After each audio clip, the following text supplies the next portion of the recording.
Welcome to the News El Salvador SV podcast. This is a space for conversation and reflection where we explore current topics from El Salvador and the world together. Find US on your favorite platform. Look for us as News El Salvador SV. You can make contributions via PayPal link in the content description, and you can visit our online store where you'll find paid content that might be useful for you.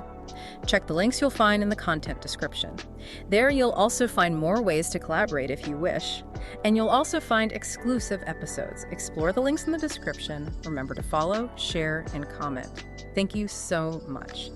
Today, we are undertaking a really extensive deep dive. We're going to be moving from some very local development conflicts and, frankly, some critical questions about fiscal transparency. All the way up to the global level. Exactly, to the complex financial indicators that are setting monetary policy for the entire world. Our mission today is to analyze a pretty comprehensive stack of sources.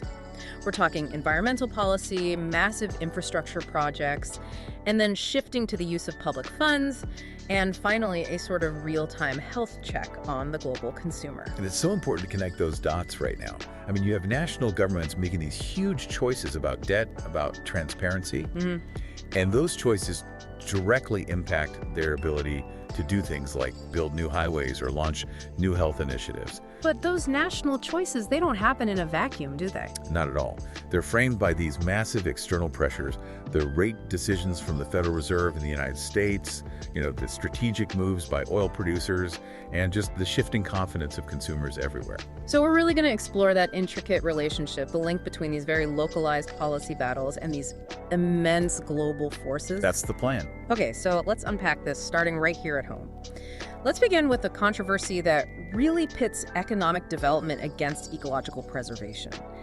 I'm talking about the reported works inside the protected natural area of Parque Natural Cerro Verde in Santa Ana. We're seeing some sustained and, frankly, very serious denunciations coming from environmental groups and local residents. They're talking about tree cutting and extensive earthworks, terraceria, taking place inside a federally designated protected zone.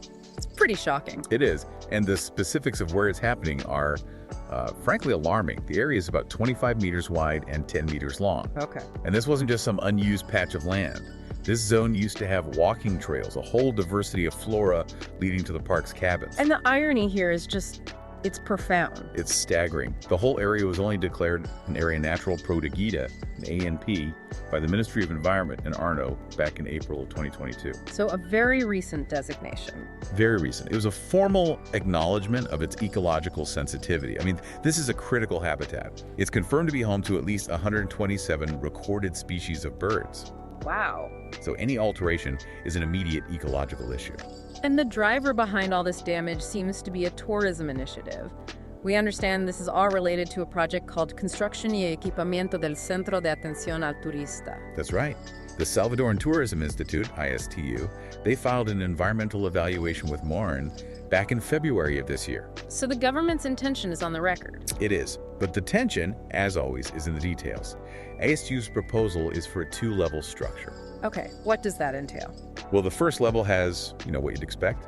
A visitor reception area, an info center, bathrooms, a lactation room, things that align with public service. But the second level? That's where the focus shifts significantly towards a commercial enterprise. You have administrative areas, terraces, and, critically, a high-end cafe bistro. A cafe bistro inside a protected natural area. Precisely. And what's even more concerning are the rumors we're hearing from local merchants. They believe the ultimate goal goes beyond a simple cafe. What are they saying? That the plan is to develop a much larger commercial plaza, which would just fundamentally transform the entire purpose of this protected area. So this really moves the conflict from, conservation versus tourism to conservation versus full-blown commercialization. Exactly. Which brings us to the key question. How do we reconcile the fact that these earthworks, these physical, irreversible changes, have already started in a protected natural area? Yet MARN, the regulatory body, hasn't issued any clear public statement. That regulatory uncertainty is the absolute core of the problem here. MARN has confirmed that the environmental evaluation process is, quote, finished. Finished. But what does that mean? Well, that's just it. They've offered zero public disclosure on the outcome. Did they make observations? Did they demand mitigation measures? Most importantly, has the project even been formally approved? And this silence is happening while trees are being cut down? Exactly. The lack of an official word, especially after photos and denunciations of active deforestation have surfaced, it just creates this serious vacuum of accountability. It really does. When a designated A&P is being physically altered, the government has to be held to a higher standard of transparency. This opacity, it just forces the public to assume one of two things.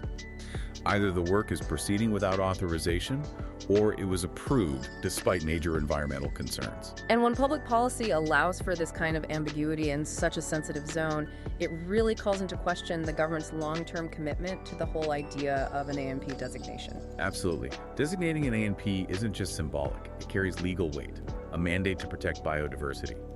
If that mandate can be so easily pushed aside for a cafe bistro without any clear public disclosure, it devalues the entire conservation framework. And it sets a very dangerous precedent for every other protected area in the country. Very dangerous precedent. Okay, let's pivot now to another massive development project. This one is the MOP's Apopa bypass, and it raises a different but equally complex set of social questions. A huge infrastructure undertaking. It is a new 4,825-meter four-lane road. It's going to traverse Ciudad Delgado, Apopa, and Tanacatepec.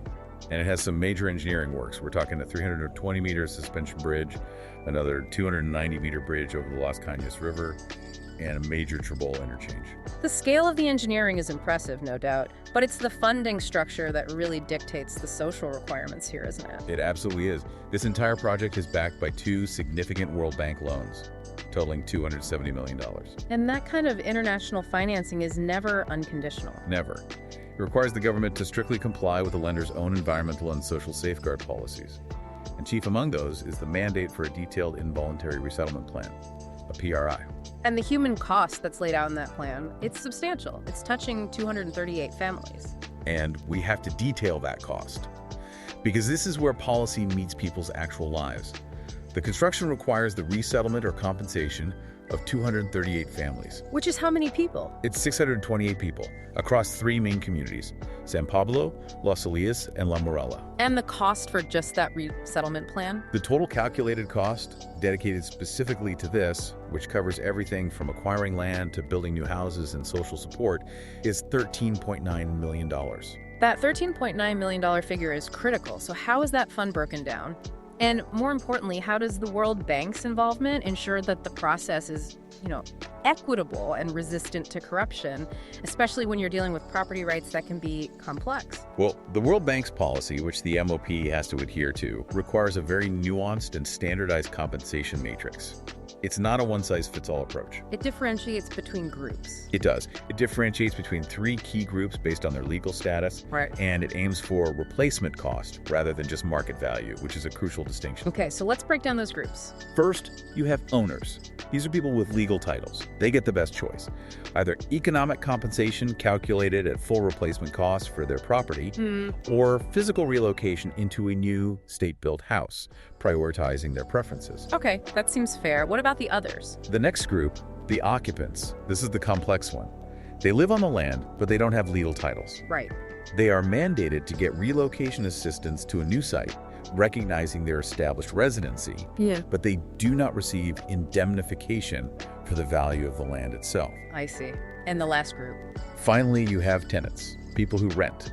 They receive economic compensation that's equivalent to 3 months' rent, plus relocation support to cover their moving costs. So the goal isn't just to pay people to leave. The idea is to ensure they are no worse off than they were before the project. That's the core principle, right? That is the core principle of involuntary resettlement policies. Yeah, exactly. The MOP has been very keen to highlight this project's adherence to market value and replacement costs, claiming it's an improvement over past state projects. And the emphasis on family consent for new locations is also vital. Absolutely. Look, the social cost is high. You're displacing over 600 people. But the World Bank requirements act as an external accountability mechanism. They standardize the process and provide a legal framework for these families to appeal or seek fair treatment. It prevents the kind of lowball offers we've often seen in projects that are funded solely by national budgets. That's the idea, yes. Let's shift gears entirely now, moving into fiscal policy, where transparency issues are, frankly, rapidly eroding public trust. The government recently requested that the Legislative Assembly approve a reform to the 2025 budget. The goal is to incorporate an additional $267 million into the Treasury branch. And this specific maneuver is just a profound signal of some underlying fiscal strain. This $267 million, it originates from a $344 million authorization of titulus valores, essentially government bonds. It's authorized just recently. Very recently, on November 11th. And we have to remember the context here. This $267 million reinforcement is being requested after the Ministry of Hacienda had already received $550.2 million in budgetary reinforcement earlier this year. So if you add that up, you're looking at over $800 million in debt-funded reinforcement requests within a single year. And it's primarily designated for this very vague category: obligaciones generales del Estado, general state obligations. So how do we reconcile this continuous, massive request for debt reinforcement with the government's prior assurance that the 2025 budget was, and I quote, completely financed? It just suggests a serious disconnect. The disconnect is precisely the source of all the fiscal scrutiny. I mean, when a budget is declared fully financed, it implies that your revenue streams, your taxes, your duties, existing bonds cover your projected spending. Right. Yet these recurring large reinforcement requests, funded by new debt, they suggest one of three things, or maybe a combination. Okay. 1, significant unforeseen expenses occurred. 2, revenue projections were way too optimistic, leading to a shortfall. Or 3, the funds are being used to cover recurring operational costs that the original budget deliberately underfunded, basically using debt to pay the electric bill. And the vague designation of prioridades estratégicas or obligaciones generales, that doesn't help. It makes it impossible to know. Yeah. It fails to provide the kind of itemization you'd need to determine the true nature of this spending. So it becomes impossible to trace the money. And this is compounded by another maneuver: these large internal transfers from Hacienda's general fund to other institutions, totaling $558.8 million. This complex move demonstrates a significant centralization and a very fluid application of debt funds across the entire administration. You see these major blocks of money being funneled out. For example, Over $80 million channeled to the Ministry of Agriculture for agri-markets. Another $12 million directed to the new state cybersecurity agency. and the presidency. And $63.7 million specifically allocated through 2 separate reinforcements for the presidency of the Republic. This isn't just a simple budgetary adjustment. This is a rapid, reactive movement of debt capital to fund immediate, specific institutional spending. And it bypasses the typical budgetary deliberation process. Completely. And within that obligaciones generales category, there's one specific line item that just stands out for its, almost inexplicable growth: contribuciones a organismos internacionales. The jump is truly staggering. This line item went from an initially programmed $2.7 million to $90.2 million. Wait, from 2.7 to 90.2 million? Yes. That is a nearly 40-fold increase in contributions to international bodies. And for anyone listening closely, this demands immediate analysis. What strategic shift happened that required this? Is the government catching up on years of unpaid dues, maybe to regain voting rights or access certain programs? That's one possibility. Or does this represent a massive, rapid increase in diplomatic spending? Or maybe security contributions to regional bodies? Without specific disclosure, this $87.5 million difference remains a major fiscal black hole. It just reinforces the sense that debt is being used opaquely to cover unspecified institutional demands. Precisely. This opacity brings us directly to a major concern about institutional secrecy, specifically at the Attorney General's office, the PGR. Right. The PGR implemented 2 broad information reserves back in January 2025, but they only published them in July. And that 6-month delay in publishing the reserve is problematic in itself. But the content of the reserves is what really undermines accountability. Well, what are they hiding? The PGR declared secrecy on 2 broad categories. First, all information regarding official travel. All of it. All of it. Traveler lists, costs, motives, itineraries, everything. For the procurador and all employees.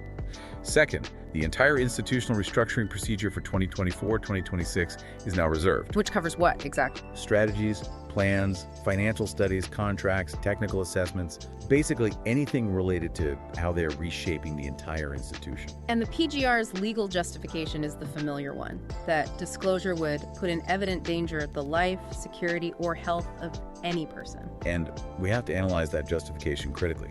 While it's a valid clause in the law on access to public information, the LAIP, applying it as a blanket excuse for all travel costs and all restructuring documents, seems like an overly broad, maybe even opportunistic interpretation. It's designed to avoid scrutiny. It seems that way. And what's more damning is that this move directly contravenes the LAIP's own Article 10, which explicitly mandates the publication of official travel costs funded by public money. So it's a direct contradiction of the law. It appears to be. And when an institutional restructuring procedure is kept secret, what are the broader implications there? Why would an institution dedicated to public justice need to hide its own reorganization? Well, this is where you have to look past the legality and towards the strategic intent. Reserving the restructuring procedure means the public can't verify if the plans are leading to more efficiency, or if, conversely, they're creating opportunities for political appointments, unnecessary contracts, or concealing studies that might critique the changes. And this secrecy, combined with the PGR's notably low 43% compliance rate in the last transparency report, it's a bad look. It prevents citizens from verifying financial prudence or operational necessity. This practice, which we're seeing in other entities too, it just fosters this profound perception of impunity when it comes to managing public funds. It really suggests a system where debt is easily acquired and then its expenditure is deliberately obscured. It makes any meaningful public oversight virtually impossible. It creates a closed loop. The debt financing is broad and vague, and then key entities shield the expenditure details using overly broad security justifications. It's the very definition of an erosion of fiscal accountability. All right, let's transition now to a fascinating area of public service innovation: the launch of the DoctorSV telemedicine application. This is a deliberate attempt to use technology to address primary care needs through video calls for, easily treatable non-emergency illnesses. And this initiative really represents a significant step toward optimizing the public health system. The app is targeting those first-level consultations: colds, mild headaches, light GI issues. The kind of common ailments that currently clog up emergency rooms in public clinics. Exactly, and the financial model behind this is substantial. The primary funding is a CCAF loan, which was recently increased to a total of $88 million specifically for this telemedicine system. The scale of that financing suggests this isn't just some small pilot program. This is a foundational shift in how primary care is delivered. It is. But when you're relying on remote diagnosis, safety mechanisms have to be paramount. How is the system designed to prevent misuse in a genuine emergency? The safety architecture is absolutely crucial to its success and its legitimacy. The terms and conditions strictly state that DoctorSV is not for emergencies. They can't treat heart attacks or trauma. Right. But the system has a built-in triage safety net. If a user selects symptoms that are identified as severe or life-threatening, like sudden difficulty breathing or chest pain, the app immediately directs them to a big red button. And that button connects them where? Directly to the system of medical emergencies, the 132 number. So it ensures that while the system diverts minor care, it doesn't abandon those in critical need. Beyond just convenience, what's the strategic economic goal here? I mean, how does spending $88 million on remote care actually improve the physical public health infrastructure? The goal is strategic system relief and resource optimization. By handling these low-acuity cases remotely, the state uses subsidies, funded by that CCAF loan, to cover any necessary follow-up medications and lab tests at pre-approved private institutions. So it offloads the volume. It offloads the high volume of minor cases from the public hospital network. Consequently, the public hospitals can then focus their finite resources, their staff, their facilities, on mandatory in-person consultations, complex treatments, and most critically dedicated emergency and surgical care. So it's a mechanism of delegation, really, designed to increase efficiency across the whole system. That's the idea. Moving to security, we have two distinct updates. First, a pretty significant judicial outcome involving a highly organized criminal network, a network that was comprised of ex-police officers and civilians. This case is a critical win for restoring faith in security institutions. The structure was sophisticated, and it relied heavily on the misuse of public authority. They were simulating search warrants, often using official police uniforms to gain entry into homes. Under the guise of legal authority. Exactly. Before committing organized robbery and theft. This wasn't just petty crime. It was a systemic corruption of public trust. And the scope of their operation was frighteningly broad. It was vast. The structure was responsible for 41 documented cases across 6 different departments: Santa Ana, Sonsonate, Ahuachapan, San Salvador, Cabañas, and La Libertad. Operating for several years. Between 2019 and 2022.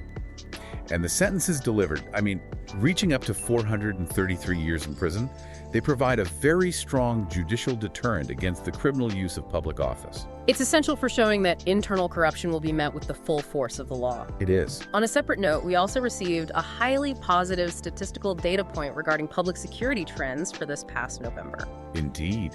The reports indicate that the country accumulated 24 days without any homicides during the month of November. 24 days. Now, context is always necessary for interpreting security statistics, but this specific number is a clear, short-term indicator of a dramatic decline in the most severe form of violent crime.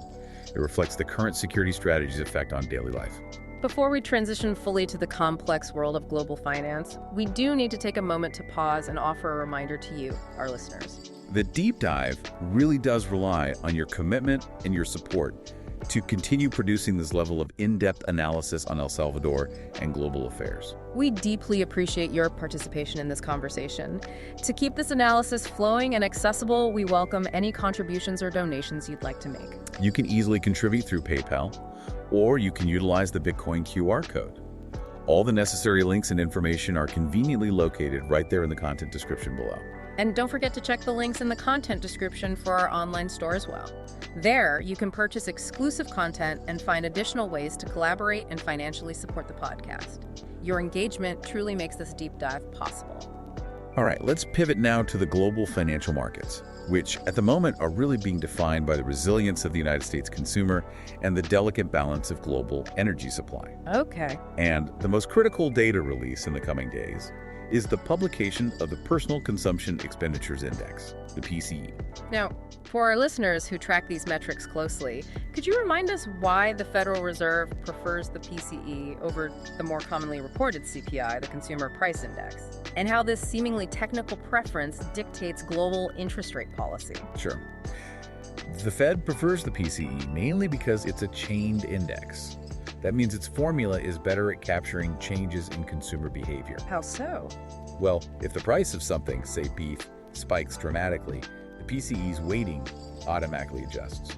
It factors in that consumers are likely substituting it with a cheaper alternative like chicken. So it's more dynamic. It's much more robust at gauging underlying or persistent price pressures than the CPI, which uses a fixed basket of goods for a longer period. I see. And the core PCE, which strips out volatile food and energy prices, that is the ultimate determinant for the Fed's stance on inflation.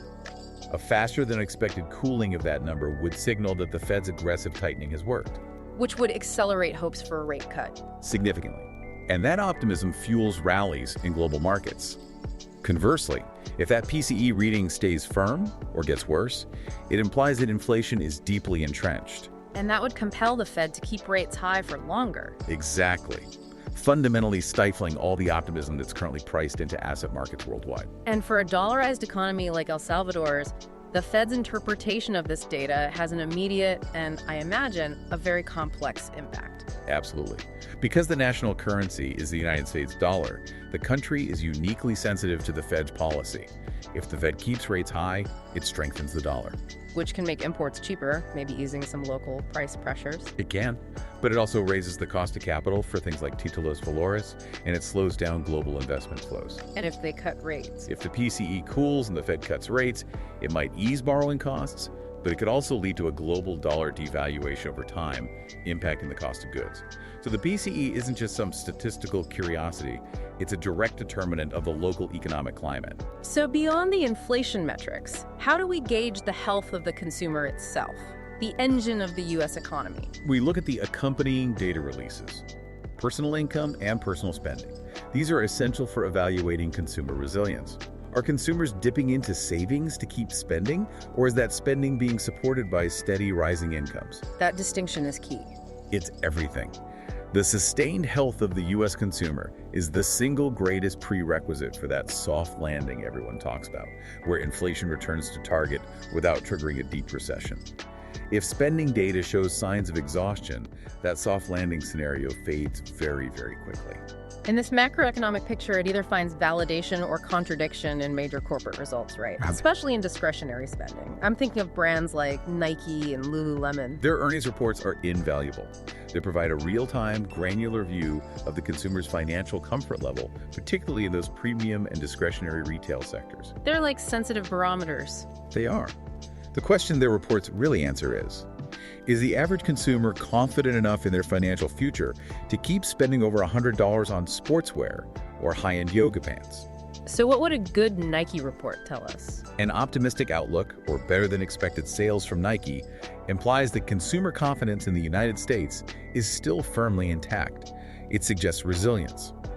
Conversely, a weak forecast from Lululemon. If Lululemon issues a weak forecast or signals a sharp slowdown in sales, it suggests consumers are starting to pull back on non-essential premium purchases. And that is often a leading indicator of a broader market deceleration, signaling widespread belt tightening. Shifting to energy, let's look at the geopolitical control exerted by OPEC+I, the alliance led by Saudi Arabia and Russia. Their decision on production cuts is coming up. And the market consensus is pretty much universal on this. OPEC Plus will extend its voluntary production cuts likely through the end of the year. The stated objective is market stabilization. Right, which economically translates to maintaining the benchmark Brent crude price in that highly desired $80 to $90 per barrel range. A range necessary for their own budgets. For the budgetary stability of many key member states, yes. But the fact that they need to extend the cuts, that signals a fundamental problem with the global economy, doesn't it? If demand were truly robust, they wouldn't have to intervene. That is the complex underlying reality. The continued restriction of supply is a clear, tacit acknowledgement of fragile global demand. Right. If the major global economies, China, the Eurozone, the United States, were all in a period of vigorous growth, the demand for crude would naturally absorb the current supply. You wouldn't need cuts. So the cuts are a defensive move. It's a calculated strategic defense against potential price drops caused by slower than hoped for global growth. They are concerned demand is simply not strong enough. And finally, we should briefly touch on the divergent monetary policies in Europe and the extreme scenario unfolding in Japan. Yes. In Europe, the preliminary inflation data from heavyweights like France and Spain, they serve as an indispensable early barometer for the entire Eurozone. And those readings will inform the European Central Bank. They're crucial for the ECB's timing on initiating its own interest rate cuts. Any significant slowdown in inflation there would bolster arguments for easing policy early next year. And Japan. The situation with Japanese yen is one of global monetary extremity. The yen is trading at decades lows against the dollar. And this is a direct result of policy divergence. A direct consequence. You have aggressive tightening from the Fed in the United States, operating in stark contrast to the Bank of Japan's commitment to maintaining an ultra-flexible, near-zero interest rate policy. And that yield differential drives capital flight. Massive capital flight. Investors move assets out of the low-yielding yen and into higher-yielding dollar assets. For Japan, this translates into significantly increased import costs, placing severe structural pressure on their domestic economy. We'll conclude our deep dive today by examining migration data, focusing on the latest deportation figures from the General Directorate of Migration and Foreign Affairs, the DGME. The data shows that in the third quarter of 2025, 4,112 Salvadorans were deported via air. And this quarterly figure gives us a snapshot of the current repatriation effort. The breakdown reveals that the vast majority, 94% of those deportations, originated from the United States. The rest from Mexico and other countries? That's right. And the 4,112 repatriations in this specific third quarter represents a notable 9.8% increase compared to the exact same quarter in 2024. So a recent acceleration. A recent, albeit localized, acceleration in the pace of repatriations. But when we zoom out to the year-to-date figures, the perspective shifts a little, doesn't it? It suggests that third quarter spike might be an anomaly. It does. If we aggregate the data for the first 9 months of 2025, the total stands at 10,154 Salvadorans deported. That translates to an average of about 37 people being repatriated every single day. And interestingly, this 9-month cumulative total reflects a slight decrease of around 11% compared to the same period in 2024. Which highlights the importance of looking at both short-term fluctuations and the longer-term trend. Always. So what does the historical comparison tell us? Are these annual totals, around 13,000 to 14,000, still considered historically high? The historical context is really crucial for understanding the current data. While the current annual deportation totals from 2022 to 2024 have stabilized in this mid-range band. Around 13,000 to 14,000 people. Right. These figures are significantly lower than the historical peaks we saw in the years before the current security strategy. For instance, during the high migration period between 2015 and 2019, the country was consistently registering annual deportee totals ranging from 20,000 and even spiking close to 29,000 in 1 year. Wow, that's a huge difference. It is. So the current stabilization around 13,000 suggests a confluence of factors. Tighter border control in the United States, policy changes in Mexico, and possibly the effect of the improved internal security situation on the perceived need or incentive for citizens to leave. So the current numbers, while they still reflect thousands of families being impacted, are demonstrably lower than the volumes we saw during previous crisis periods. Demonstrably lower, yes. We have covered an incredibly vast and intricate landscape today. From the regulatory black hole around development in a protected natural area, all the way to the complex monetary policy decisions driving global capital flows. Here are our 3 most critical conclusions extracted from this deep dive. Conclusion 1. The tension between environmental protection and economic development, which we saw in the Cerro Verde conflict, is being made worse by a persistent lack of regulatory transparency. Despite extensive earthworks in a protected natural area home to 127 bird species, RRN's failure to disclose the approval status for a project, including a cafe bistro, demonstrates a critical gap in accountability. It places public infrastructure goals in direct conflict with conservation mandates. Conclusion 2. The government is relying heavily on complex fiscal maneuvers. It's repeatedly requesting hundreds of millions in new debt reinforcement, over $800 million in 1 year, for general state obligations without sufficient justification. This highly fluid use of debt is happening at the same time that key government agencies, like PGR, are reserving crucial information on contracts, finances, and official travel. Consequently, this raises serious concerns about a systematic erosion of public oversight and transparency laws. Conclusion 3. Global market stability remains critically dependent on the resilience and spending habits of the United States consumer. Key indicators like the PCE inflation index, corporate performance from premium retail brands like Nike and Lululemon, and the geopolitical maneuvers by OPEC Plus to defend crude prices. They all point to a cautious global economic outlook moving forward, one where high debt levels are meeting fragile global demand. The most enduring takeaway from this analysis for me has to focus on the crucial role of information. Whether we're talking about the use of a $13.9 million resettlement fund for a new bypass, or the rationale behind a $90 million jump in international contributions, or the necessity of hiding official travel costs. The deliberate curtailment of transparency makes it profoundly difficult for the public and for analysts to determine if the development being pursued is truly sustainable, beneficial, or just expedient. Right. And that reliance on secrecy when you're facing these large-scale social and fiscal challenges is perhaps the most serious issue for you to consider long-term. The ability to verify how public funds are spent is the bedrock of civic trust. And when that verification is denied, the entire system pays the cost. Thank you for joining us for this extensive deep dive. Remember, you can support the continuation of this program and our commitment to bringing you informed, in-depth analysis. You can contribute via PayPal or the Bitcoin QR code. All the relevant links, including ways to support us and access exclusive content, are waiting for you in the content description. Please follow, share, and comment on this deep dive to help us reach more listeners. Until next time.